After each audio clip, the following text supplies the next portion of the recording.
ഇപ്പോൾ നമ്മുടെ രണ്ടാമത്തെ സെക്ഷൻ ചിക്കൻ ഫ്രൈ റെഡിയായി വരുന്നുണ്ട്. ആദ്യത്തെ സെക്ഷൻ ഉണ്ടല്ലോ ഒരു പണി പറ്റി. ഇപ്പോൾ കണ്ടോ. Hello everyone, Anees food tech and ട്രാവലിലേക്ക് എല്ലാവർക്കും സ്വാഗതം. ഇന്ന് നമ്മൾ ചെയ്യുന്നത് ഒരു അടിപൊളിയായിട്ടുള്ള ചിക്കൻ കൊണ്ടുള്ള ഒരു ഐറ്റമാണ്. ചിക്കൻ കൊണ്ടുള്ള ഐറ്റം എന്ന് പറഞ്ഞാൽ ചിക്കൻ 65 ആണ്. ചിക്കൻ 65 എന്ന വളരെ ലിമിറ്റഡ് ആയിട്ടുള്ള സാധനങ്ങൾ കൊണ്ടാണ് നമ്മൾ ഉണ്ടാക്കുന്നത്. എങ്ങനെയാണെന്ന് വെച്ചാൽ കുറച്ച് നമ്മൾ ബോൺലെസ് പീസസ് എടുത്ത് വെച്ചിട്ടുണ്ട്. ഒരു 400-500 ഗ്രാമോളം നമ്മൾ ബോൺലെസ് ആയിട്ടുള്ള പീസ് മുറിച്ചെടുത്തിട്ടുണ്ട്. അപ്പോൾ അത് പിന്നെ കുറച്ച് ഉള്ളി വേണം. പിന്നെ നമ്മുടെ ഒരു മിക്സ്ചർ ഉണ്ട്, അതായത് കുറച്ച് കോൺഫ്ലവർ, ഉപ്പ്, മുളക് പൊടി, കുറച്ച് മഞ്ഞൾപ്പൊടി, പിന്നെ ജിഞ്ചർ ഗാർലിക് പേസ്റ്റ്, ഒരു മുട്ട. ഇത്രയും സാധനങ്ങൾ ഉണ്ടെങ്കിൽ നമ്മുടെ ചിക്കൻ 65 സൂപ്പറായിട്ട് നമുക്ക് ഉണ്ടാക്കിയെടുക്കാം. നമുക്ക് എങ്ങനെയാണ് ഉണ്ടാക്കേണ്ടത് കാണിച്ചുതരാം. നമ്മൾ ഏകദേശം ഒരു 400 ഗ്രാമാണ് എടുത്തിട്ടുള്ളത്. ചിക്കൻ ബോൺലെസ് പീസസ് ആണ്. പിന്നെ അതിൻ്റെ കരളൊക്കെ എടുത്തിട്ടുണ്ട്. അതുപോലെ ഇതാണ് ഞാൻ പറഞ്ഞിട്ടുള്ള മിക്സ്ചർ. ഇതിൽ ഞാനിപ്പോൾ എന്തൊക്കെയാണ് ചേർത്തിട്ടുള്ളത് വെച്ചാൽ മുളക് പൊടി ചേർത്തിട്ടുണ്ട്, കോൺഫ്ലവർ ചേർത്തിട്ടുണ്ട്, അതുപോലെ തന്നെ ഉപ്പ് ചേർത്തിട്ടുണ്ട്. ഇതൊക്കെ ചേർത്ത് മിക്സ് ചെയ്തെടുത്തതാണ് ഈ ഒരു പൗഡർ. അപ്പോൾ അതാണ് ഈ ഒരു കളറിൽ വന്നിട്ടുള്ളത്. മുളക് പൊടിയും അതിൻ്റെ കോൺഫ്ലവറിൻ്റെ ഒക്കെ കളറൊക്കെ മിക്സ് ആയപ്പോഴാണ് ഇങ്ങനെ ഒരു കളർ കിട്ടിയിട്ടുള്ളത്. പിന്നീടുള്ളത് കുറച്ചിതാ ഉള്ളി എടുത്തിട്ടുണ്ട്. പിന്നെ നമ്മൾ കുറച്ച് കറിവേപ്പില. ആക്ച്വലി കറിവേപ്പില കുറച്ച് കറുത്ത് പോയി. എന്താണെന്ന് വെച്ചാൽ നമ്മൾ പുറത്തുനിന്ന് വാങ്ങിച്ചാൽ അത് അടച്ചു വെച്ചുകൊണ്ടാണ്. നിങ്ങൾ ഫ്രഷ് കറിവേപ്പില ഉണ്ടെങ്കിൽ അത് ചെയ്ത് അതിനെക്കൊണ്ട് ഉപയോഗിക്കണം.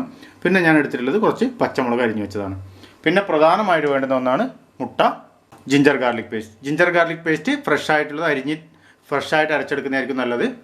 അപ്പോൾ നമുക്ക് ആദ്യം തന്നെ നമ്മുടെ ഈ ഒരു പൊടി, ഉപ്പ്, നമ്മുടെ കോൺഫ്ലവർ, മുളക് പൊടി, അത് ഡയറക്റ്റായിട്ട് ഇതിലേക്ക് ഇട്ട് കൊടുക്കുകയാണ്. അതിനുശേഷം ഏകദേശം ഒരു 2 സ്പൂൺ ജിഞ്ചർ ഗാർലിക് പേസ്റ്റ് ചേർത്ത് കൊടുക്കുന്നുണ്ട്.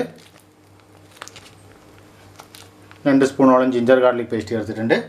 ഇത് നല്ലവണ്ണം ഏകദേശം ഒന്ന് നമുക്ക് മിക്സ് ചെയ്ത് കൊടുക്കാവുന്നതാണ്. ജിഞ്ചർ ഗാർലിക് പേസ്റ്റും ഈ പൊടികളും കൂടി ഒന്ന് ചിക്കനിലോട്ട് നല്ലവണ്ണം ഒന്ന് നമുക്ക് മിക്സ് ചെയ്തെടുക്കാവുന്നതാണ്. ഇനി നിങ്ങൾക്ക് ഇതിലോട്ടേക്ക് ഒരു മുട്ട കൂടി ചേർത്ത് കൊടുക്കാവുന്നതാണ്.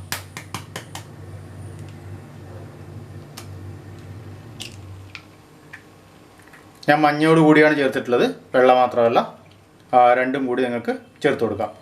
നല്ലവണ്ണം ഒന്ന് കുഴച്ചെടുക്കാവുന്നതാണ്. നല്ലവണ്ണം ഒന്ന് കുഴച്ചെടുത്ത് നമുക്കൊരു ½ ആൻ അവർ വരെ നമുക്കിതിനെ ഒന്ന് റെസ്റ്റ് ചെയ്യാൻ വെക്കാവുന്നതാണ്. ½ ആൻ അവറിന് ശേഷം നമുക്ക് ഫ്രൈ ചെയ്തെടുത്ത് ഇതിൻ്റെ നെക്സ്റ്റ് സ്റ്റെപ്പ് കൂടി ഉണ്ടാക്കിയെടുക്കാം. അപ്പോൾ ഏകദേശം ഒരു അരമണിക്കൂർ നമ്മളിപ്പോൾ ഫ്രിഡ്ജിൽ വെച്ച് എടുത്തിട്ടുള്ള ചിക്കനാണ് ഈ കാണുന്നത്. ഇതാ നിങ്ങൾക്ക് കാണാൻ പറ്റും.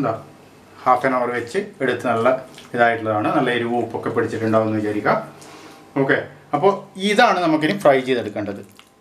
ഇങ്ങനെ നമുക്ക് നല്ല രീതിയിൽ ഒന്ന് ഫ്രൈ ചെയ്തെടുക്കണം. ഇപ്പം നമ്മുടെ ചിക്കനിലോട്ടേക്ക് ഉണ്ടല്ലോ, നമ്മൾ കുറച്ച് കറിവേപ്പിലയും കൂടി ആഡ് ചെയ്ത് കൊടുത്തിട്ടുണ്ട്. കറിവേപ്പിലയും കൂടി ഒന്ന് മിക്സ് ചെയ്ത് എടുത്തിട്ടുണ്ട്. ഇനി നമുക്ക് ഇപ്പോൾ നമ്മുടെ പാത്രം നല്ലവണ്ണം ചൂടായിട്ടുണ്ട്. അതിലോട്ടേക്ക് ആവശ്യത്തിനുള്ള എണ്ണ ഒഴിച്ച് കൊടുക്കാം. അത് ഡീപ്പ് ഫ്രൈ ചെയ്തെടുക്കണം. ഡീപ്പ് ഫ്രൈ ചെയ്തെടുക്കാനുള്ള എണ്ണയാണ് നമ്മൾ ഒഴിച്ച് കൊടുക്കുന്നത്. ഇനി ഇതൊന്ന് ചൂടായി വരുന്നവരെ നമുക്കൊന്ന് വെയിറ്റ് ചെയ്യാവുന്നതാണ്. ഇപ്പോൾ ഏകദേശം നമ്മുടെ എണ്ണ നല്ലവണ്ണം ചൂടായിട്ടുണ്ട്. നമുക്കിതിനെ വറുത്തെടുക്കാം. ഇനി ഓരോന്നോരോന്നായിട്ട് ഇട്ടിട്ട് നമുക്കിനെ വറുത്തെടുക്കാം. വറുത്തെടുക്കുമ്പോൾ ശ്രദ്ധിക്കേണ്ടതെന്ന് വെച്ചാൽ കുറച്ച് തീ കുറച്ച് വറക്കുന്നതായിരിക്കും നല്ലത്. ഇല്ലെങ്കിൽ നമ്മുടെ പുറം ഭാഗം ഫ്രൈ ആവും, കരിഞ്ഞു പോകാൻ സാധ്യതയുണ്ട്. അകത്ത് അത് ആവുകയും ചെയ്യില്ല. അത് ഒഴിവാക്കുന്നതിന് വേണ്ടിയിട്ട് നമുക്ക് ചെറിയ തീയിൽ വെച്ചിട്ട് ഫ്രൈ ചെയ്തെടുക്കുന്നതായിരിക്കും നല്ലത്.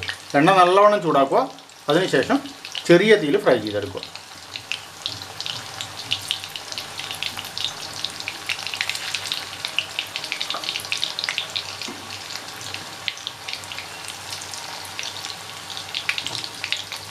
ഇപ്പോൾ ഇത്രയും ഇട്ട് കൊടുത്തിട്ടുണ്ട്.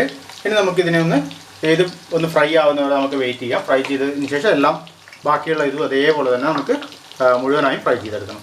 ഇപ്പോൾ കാണുന്നില്ലേ, നമ്മുടെ ആദ്യത്തെ സെക്ഷൻ ഏകദേശം റെഡി ആയിട്ടുണ്ട്. നല്ല ആയിട്ടുണ്ട്. കുറച്ചധികമായ സംശയമുണ്ട്, സാരമില്ല എന്നാലും. അപ്പോൾ നല്ല പാകത്ത് തന്നെയാണുള്ളത്. ഇനിയിപ്പോൾ നമുക്ക് അടുത്ത ഭാഗം കൂടി ഇതേപോലെ തന്നെ ആക്കിയെടുത്തതിന് ശേഷം നമുക്ക് നെക്സ്റ്റ് ഇതിലേക്ക് കടക്കാം. നമ്മളിപ്പോൾ ഇത് ഫുള്ളായിട്ട് ഇതിലോട്ടേക്ക് ഇട്ട് കൊടുക്കുകയാണ്. കാരണം എണ്ണ ഒരുപാടുണ്ട്. അപ്പോൾ നമുക്കത് മുഴുവനായിട്ടും ഒറ്റ സമയത്ത് തന്നെ ചെയ്തെടുക്കാൻ പറ്റും. ഈ അരവ് ബാക്കിയുണ്ടെങ്കിലുണ്ടല്ലോ നിങ്ങൾക്ക് അതേപോലെ തന്നെ അത് വെക്കാവുന്നതാണ്. കാരണം എന്തെങ്കിലും ചെയ്തെടുക്കുമ്പോൾ നമുക്ക് അതിലോട്ടേക്കൊന്ന് മിക്സ് ചെയ്ത് കൊടുത്താൽ മതിയാവും. ഇപ്പം നമ്മുടെ രണ്ടാമത്തെ സെക്ഷൻ ചിക്കൻ ഫ്രൈ റെഡിയായി വരുന്നുണ്ട്. ആദ്യത്തെ സെക്ഷൻ ഉണ്ടല്ലോ ഒരു പണി പറ്റി. ഇപ്പോൾ കണ്ടോ, ആദ്യത്തെ സെക്ഷൻ ഇതിലായിരുന്നു നമ്മൾ ഇട്ട് വെച്ചിട്ടുണ്ടായിരുന്നത്. എല്ലാവരും ഓരോരുത്തർ ടേസ്റ്റ് നോക്കി ആദ്യത്തെ കോരിയത് മുഴുവൻ തീർന്നു പോയി. ഭയങ്കര ടേസ്റ്റി. ഇതാക്കുന്നതിന് മുന്നേ തന്നെ ഭയങ്കര ടേസ്റ്റി. അപ്പോൾ നമ്മുടെ ഫസ്റ്റ് ഭാഗം നമ്മളിവിടെ ആക്കി വെച്ചിട്ടുണ്ട്. ഇനിയിപ്പോൾ നമ്മുടെ സെക്കൻഡ് ഭാഗത്തിലോട്ട് കടക്കുകയാണ്. സെക്കൻഡ് ഭാഗത്തിലോട്ട് കടക്കുന്നതിന് നമ്മളൊരു ഇപ്പോൾ ഇവിടെ ഒരു പാത്രം വെച്ച് കൊടുത്തിട്ടുണ്ട്. ഇതിലേക്ക് നമുക്ക് ആവശ്യമായിട്ടുള്ള എണ്ണ ഒഴിച്ചു കൊടുക്കാവുന്നതാണ്. നമ്മൾ ആ വറക്കാൻ എടുത്തിട്ടുള്ള അതേ എണ്ണ തന്നെ നമുക്ക് ഇതിനും വേണ്ടിയിട്ട് ഉപയോഗിക്കാൻ പറ്റും. അപ്പോൾ ഇനി നമുക്ക് എന്താണ് വേണ്ടതെന്ന് വെച്ച് കഴിഞ്ഞാൽ ഈ പാത്രം ഒന്ന് ചൂടായതിനു ശേഷം അതിലോട്ടേക്ക് നമ്മൾ ഈ അരിഞ്ഞു വെച്ചിട്ടുള്ള ഉള്ളി നമുക്ക് ചേർത്ത് കൊടുക്കാം. ഇത്രയും ഉള്ളി ഞാൻ ചേർത്ത് കൊടുക്കുന്നുണ്ട്. കാരണം ഇപ്പോൾ കുറച്ച് ചിക്കൻ കുറവാണ്. കാരണം നമ്മൾ ആദ്യം ഉണ്ടാക്കിയത് നമ്മൾ കഴിച്ചായിരുന്നു, അതുകൊണ്ട് കുറച്ച് ചിക്കൻ കുറവാണ്. അപ്പോൾ ഞാൻ മുഴുവനായിട്ട് ഉള്ളി ചേർക്കുന്നില്ല, കുറച്ച് ഉള്ളി ഞാൻ ബാക്കി വെച്ചിട്ടുണ്ട്. അതേ സമയത്ത് തന്നെ നമുക്ക് എന്ത് ചെയ്യാന്ന് വെച്ച് കഴിഞ്ഞാൽ അരിഞ്ഞു വെച്ചിട്ടുള്ള നമ്മുടെ പച്ചമുളക് ഇവിടെയുണ്ട്. ആ പച്ചമുളകും കൂടി ഇതേ സമയത്ത് തന്നെ നമുക്ക് ചേർത്ത് കൊടുക്കാം. വേണമെങ്കിൽ നിങ്ങൾക്ക് 2 കാര്യങ്ങൾ കൂടി ഉപയോഗിക്കാം. ഒന്ന് സ്പ്രിംഗ് ഒനിയൻ. ഇപ്പോൾ എൻ്റെ കയ്യിൽ സ്പ്രിംഗ് ഒനിയനും ഇല്ല, മല്ലിച്ചപ്പും ഇല്ല. അത് രണ്ടും നിങ്ങൾക്ക് അഡീഷണലായിട്ട് ഉപയോഗിക്കാൻ പറ്റുന്നൊരു സാധനമാണ്. ഇപ്പോൾ ഞാൻ അത് രണ്ടും ഇല്ലാത്ത കാരണം ഉപയോഗിക്കുന്നില്ല. ഈ ഉള്ളി നമുക്കൊന്ന് ആവശ്യത്തിനൊന്ന് വഴറ്റിയെടുക്കാവുന്നതാണ്. വഴറ്റിയെടുത്തതിന് ശേഷം നമുക്ക് പാകത്തിനൊന്ന് വഴറ്റിയതിന് ശേഷം നമുക്കെന്ത് ചെയ്യാമെന്ന് വെച്ചാൽ നമുക്ക് നമ്മുടെ ചിക്കനും നമ്മുടെ ആ ബാക്കി വെച്ചിട്ടുള്ള കുറച്ച് നമ്മുടെ മസാലയുണ്ട്, അതും കൂടി നമുക്ക് ഇതിലോട്ടേക്ക് ചേർത്ത് കൊടുക്കാവുന്നതാണ്. കുറച്ച് ആവശ്യത്തിന് വെള്ളം കൂടി ചേർത്ത് കൊടുക്കാവുന്നതാണ്. അതിനുശേഷം നമുക്ക് ചിക്കൻ ചേർത്ത് മിക്സ് ചെയ്യാം. ഉള്ളി നല്ലവണ്ണം വേവേണ്ട ആവശ്യമില്ല, ഒരു മീഡിയം ലെവലിലാവണമെന്നേ ഉള്ളൂ. അതുകൂടാതെ നമ്മളിപ്പോൾ ഇവിടെ എന്താണ് ചെയ്തിട്ടുള്ളതെന്ന് വെച്ചാൽ നിങ്ങൾക്ക് കാണാൻ പറ്റും. നേരത്തെ ബാക്കി ഉണ്ടാവുള്ള അരവുണ്ടല്ലോ, അതിൽ ഞാൻ കുറച്ചുകൂടി കോൺഫ്ലവർ ആഡ് ചെയ്തിട്ടുണ്ട്. കോൺഫ്ലവർ ആഡ് ചെയ്തതിന് ശേഷം ഞാൻ കുറച്ച് വെള്ളം ഒഴിച്ചു കൊടുത്തിട്ടുണ്ട്. വെള്ളം ഒഴിച്ചു കൊടുത്തതിന് ശേഷം നല്ലവണ്ണം ഒന്ന് മിക്സ് ചെയ്തിട്ടെടുത്തിട്ടുണ്ട്. നല്ലവണ്ണം ഒന്ന് മിക്സ് ചെയ്തിട്ടെടുക്കാം. കാരണം വേറെ ഒന്നും ആഡ് ചെയ്ത് കൊടുക്കണ്ട. കാരണം ഉപ്പും കാര്യങ്ങളൊക്കെ നമ്മൾ നേരത്തെ ഇട്ടതാണ്. അപ്പോൾ ഉപ്പും വേണമെങ്കിൽ നോക്കിയിട്ട് ഉപ്പ് കുറവാണെങ്കിൽ മാത്രം ഇട്ട് കൊടുത്താൽ മതി. ഇപ്പോൾ ഉപ്പൊന്നും ചേർത്ത് കൊടുക്കേണ്ട ആവശ്യമില്ല. ഇനിയിപ്പോൾ ഈ വെള്ളം ഉണ്ടല്ലോ, ഇപ്പോൾ നമുക്ക് നേരെ നമ്മുടെ ഇതിലോട്ടേക്ക് ഒഴിച്ചു കൊടുക്കാം. ഇതിലോട്ടേക്ക് ഡയറക്റ്റായിട്ട് നമ്മുടെ വെള്ളം ഒഴിച്ചു കൊടുക്കാം. ഇനി ഇതൊന്ന് കുറുക്കിയെടുക്കാവുന്നതാണ്. കോൺഫ്ലവർ ഒഴിച്ചത് കാരണം പെട്ടെന്ന് തന്നെ നമുക്ക് കുറുക്കി കിട്ടും. കൂടുതൽ സമയമൊന്നും കുറുക്കുന്നതിന് സമയം എടുക്കില്ല. ഇപ്പോൾ അത് നമ്മൾ ഗ്രേവി നല്ല തിക്കായിട്ട് വന്നിട്ടുണ്ട്. ഇനി ഇതിലോട്ടേക്ക് നമ്മുടെ ഫ്രൈ ചെയ്ത് വെച്ചിട്ടുള്ള ചിക്കൻ നമുക്ക് ചേർത്ത് കൊടുക്കാം. ഓക്കെ, ഫ്രൈ ചെയ്ത് വെച്ചിട്ടുള്ള ചിക്കൻ എവിടെയുണ്ട് നമ്മളെടുത്ത് വെച്ചിട്ടുണ്ട്. അതിനെ നമുക്ക് അതേപോലെ തന്നെ അങ്ങ് ഇട്ട് കൊടുക്കാം. നല്ലവണ്ണം നമുക്കിതിനെ ഒന്ന് മിക്സ് ചെയ്ത് കൊടുക്കാം. അപ്പോൾ നല്ലവണ്ണം മിക്സ് ആയിട്ടുണ്ട്. ചിക്കനും നമ്മുടെ ആ ഉള്ളിയുടെ മിക്സൊക്കെ ചേർത്ത് നല്ലവണ്ണം മിക്സ് ആയിട്ടുണ്ട്. അതിലോട്ടേക്ക് നമുക്ക് കുറച്ച് നമ്മുടെ ടൊമാറ്റോ സോസ് അല്ലെങ്കിൽ ടൊമാറ്റോ കെച്ചപ്പ് ചേർത്ത് കൊടുക്കാം. ഒരു സ്പൂണോളം ടൊമാറ്റോ കെച്ചപ്പ് ചേർത്ത് കൊടുത്താൽ മതിയാവും. ഇപ്പോൾ 1 സ്പൂൺ ഞാൻ ചേർത്തിട്ടുണ്ട്. അതിനുശേഷം ഒന്ന് നമുക്ക് ഇളക്കി യോജിപ്പിച്ച് കൊടുക്കാം. ഇപ്പോൾ നമ്മൾ ആദ്യം ആക്കി വെച്ച ഫ്രൈ ഉണ്ടല്ലോ, ആ ഫ്രൈ മാത്രം മതി. ആ ഫ്രൈ മാത്രം വെച്ച് തന്നെ നിങ്ങൾക്ക് സുഖമായിട്ട് കഴിക്കാം.